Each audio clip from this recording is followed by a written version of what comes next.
Hello, my name is Carmen. I'm a Twitch VTuber and I'm also a book lover. I read horror, dark fiction, and mystery. As always, I'm open to suggestions, so please post your recommendations in the comments. This past week, I read a couple books, one for GarbAugust, and I also read an advanced reader copy that came out yesterday. And then I got another audiobook in the mix as well for GarbAugust that is hosted by Ollie from the channel Criminali. I wanted to read a trashy romance in honor of my mother, who was a huge fan of the mass market romance novels. If you remember those Fabio covers, scantily clad ladies in the breeze. Fortunately, many of those books are included with Kobo Plus. The book I chose was Return of the Rogue by Donna Fletcher. This book is about a Nora who is married off to the son of a Scottish laird. For her, it's actually a good situation since her stepfather is pretty abusive. Unfortunately, through the wording of her marriage contract, it turns out she marries the older brother of who she was thinking she was going to marry. Cavan is, I hope I'm pronouncing that right.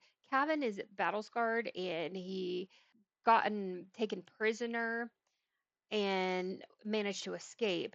And he is afraid to open up to anyone. Obviously, he has been traumatized by this. He pushes his family away, and consequently, he's also pushing away his surprise new wife, who he was not happy to find out that he was married to. I did DNF this book about halfway through. It was supposed to be a romance novel, and you constantly got them either brushing by each other or somehow ended up in an embrace. And then, you're thinking, oh, wow, something's going to happen. And he pushes her away. And that just kept going on. It kept repeating itself. It just got so repetitive. It She is just going along with this to be rescued from her stepfather. So does she actually have feelings for him? I don't know, but it sounds like this character wasn't all that bad to look at either. It was supposed to also be a historical fiction, but there weren't very many historic details. This is Scotland, and you know that there is castles, but that's about it. So I did give this 2 stars. The first book I finished was Decomposition Book by Sara Van O's. Was an audiobook I got from Hoopla through the local library. I saw this book talked about from Sinead Hannah on her channel, and Savannah is staying in her family cabin. We learn that she is recovering from a mental health episode. She was originally in college and then had to take time off. It's not going well. She's mixing alcohol and her mental health medication. She's also having to deal with her mom, who is kind of parenting from a distance and keeps checking on her. So one night she is mixing her alcohol and medication, and she wakes up after a bender and she is in the woods laying next to a body. And at first she's like, oh my God, I killed somebody. And then she's realizing, no, it doesn't look like I killed anybody. I don't think so. Instead of calling the police immediately, she goes snooping in the person's backpack and finds their composition notebook. Which, if you've seen these, they say decomposition book. So she finds that, and it's a journal of Ava. And Ava had gone on a hiking trip with her 2 coworkers, and they got lost. So then she's finding out, okay, so she died because she got lost in the woods, but she still doesn't call anybody. And I think that she does that because she now has this body to talk to. I did understand why Savannah didn't call the police because of her mental health condition. But the descriptions of the body decomposing were disgusting and very graphic. And I think this book was a good concept.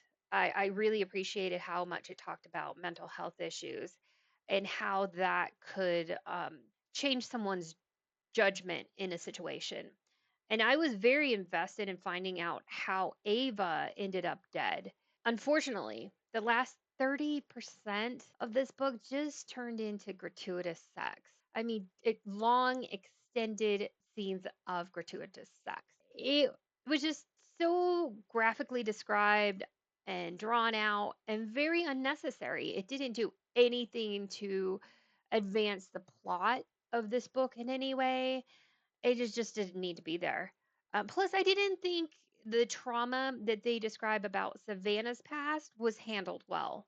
I think that could have been handled better and maybe less of the gratuitous sex. So I gave this 3 stars. It was okay, but it didn't live up to its potential.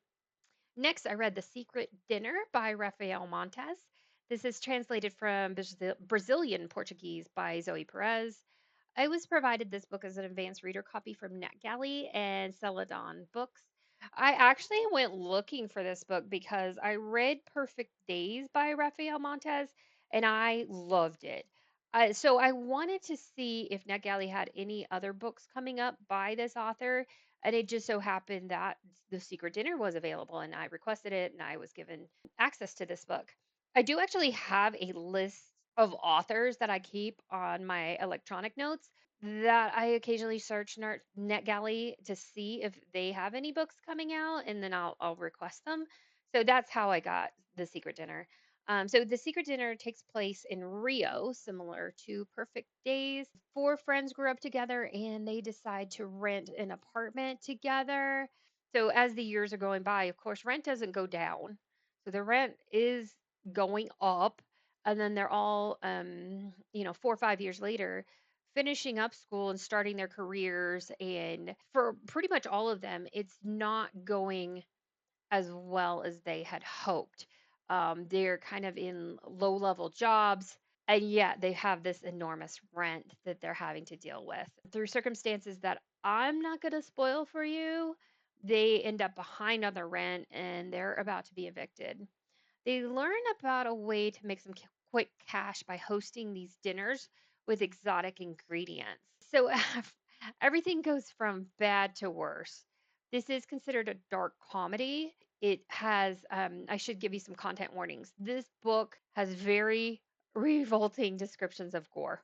There is one scene that it just describes dissection quite a lot. There is one scene that I did like where there was this highly tense situation and the roommates are in a group chat, but one of the roommates, he just keeps sending these funny memes at really inappropriate times. And I was just laughing the whole time. I did like this book until about 50% into it, but then it relied on a trope that I absolutely cannot stand. Stephanie Plum series does this. One of the Holly McGibney books does this. And that's the introduction of a fountain of money. All of a sudden, high stakes in a plot just go out the window. And it's like waving a magic wand or casting a magic spell or something. But everything pretty much that the characters were worried about just goes out the window. They don't have to worry about how they're going to pay for something, how they're going to get transportation. They just don't have that worry anymore. And this book did that. And as soon as that happened, I could care less for each and every one of those characters. At that point, I just didn't care. And I did enough this book, but I think I got far enough, like past the 50% mark, that I could provide some feedback on it. And unfortunately, I DNF'd it because I couldn't care less, and I gave this 2 stars. And that's so unfortunate because I loved Perfect Days, and I was just, I was so crushed. Well, thank you so much for watching my reviews of Return of the Rogue, Decomposition Book, and The Secret Dinner. Coming up this week, I'm in the middle of several books, and I just need to focus on at least finishing one of them. But there's so many great books out there. I just keep bouncing from one to the other. If you haven't done so already, please like and subscribe to be notified of my upcoming videos. Thanks so much for watching. Have a great day.